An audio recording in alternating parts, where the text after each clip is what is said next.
What's up, people? This week we take a look at a manager embarking on his debut season in the Premier League. A Welshman who's turning a head or two and bringing a bit of a surprise to some of the big dogs in the table. He's no stranger to success and is beloved by the Mad Hatters. That's right, it's Rob Edwards in the spotlight of the week.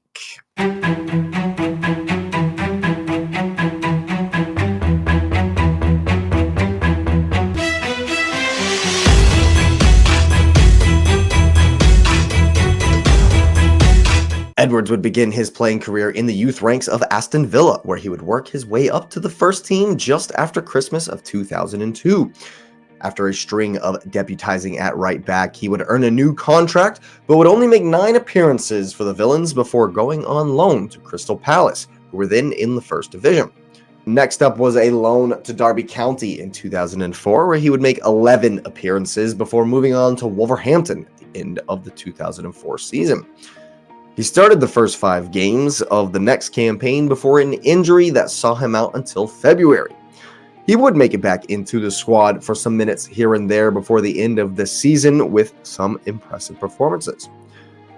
Mick McCarthy was the one to be impressed, and he was indeed, as he would name Edwards, in the starting lineup for the next season.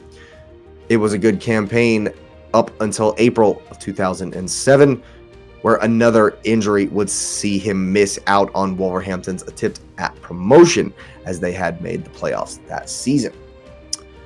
5 months on, Edwards' recovery was well underway, but another setback.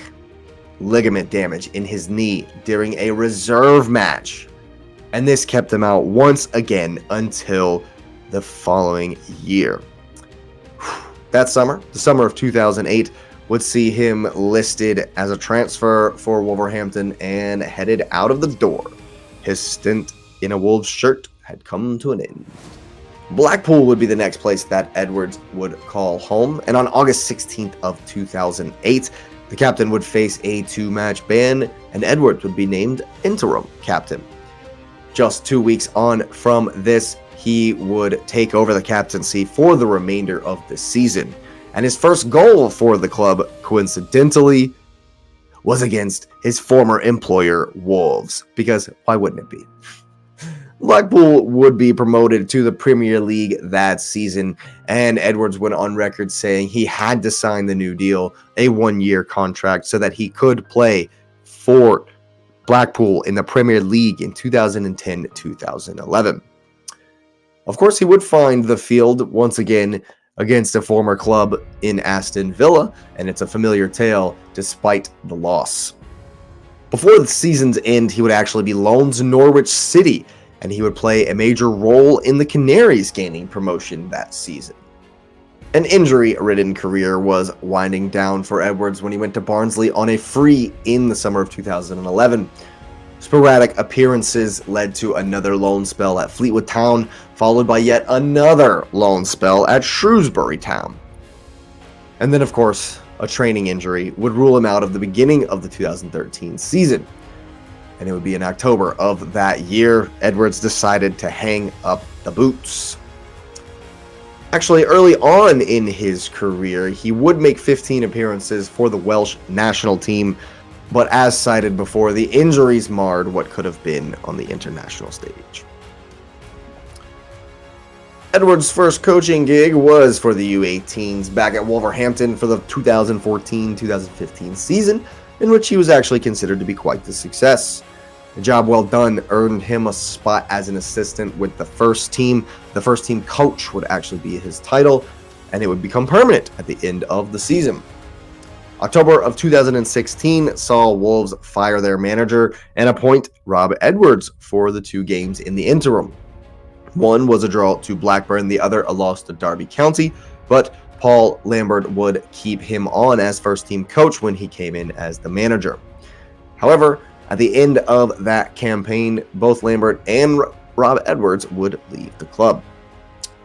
The next summer, June 2017, saw him take the job at AFC Telford United in the National League North, where an underwhelming season would lead to his return to Wolves the following summer.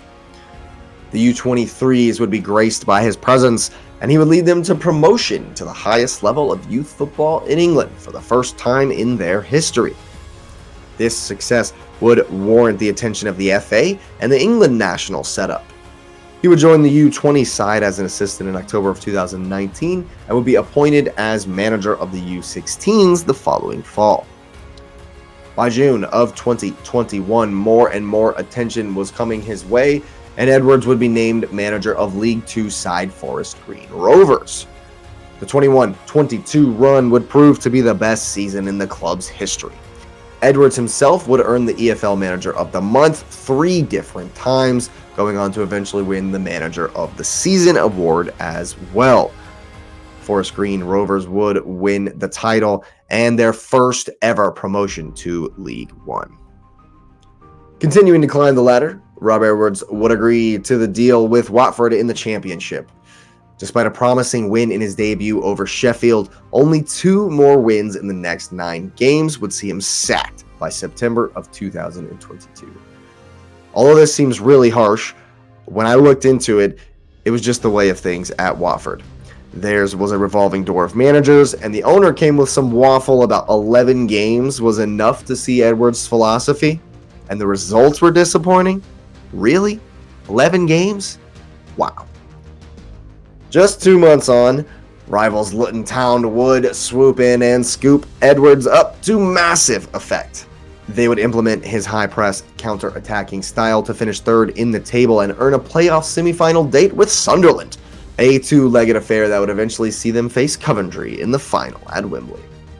I remember watching this one and thinking that the Brentford-esque long ball knockdown strategy could find some success with how big and strong these guys were.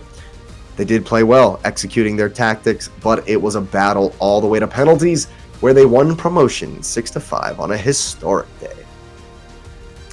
Edwards has been noted for his man management with individuals and his sound defensive tactics. Straightforward in possession combined with a high pressing style makes his teams hard to break down, but also dangerous on the break themselves.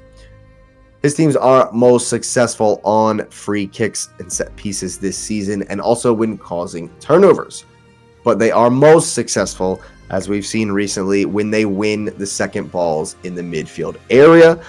This allows for them to have more possession higher up the pitch and have a little bit more control.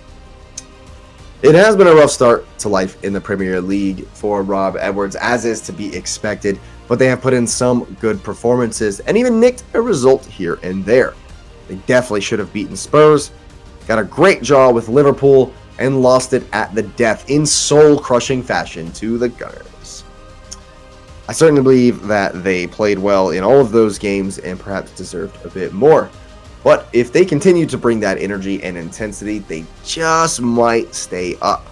It's an exciting prospect for lovers of an underdog story, but Edwards is staring down a survival challenge that will no doubt prove to be the toughest test yet in his managerial career. Well, that's been another Spotlight of the week. Get the likes up on the video, subscribe if you're new. We are on our way to 200 subscribers. Thanks for being here, thanks for listening, and you will see me next time.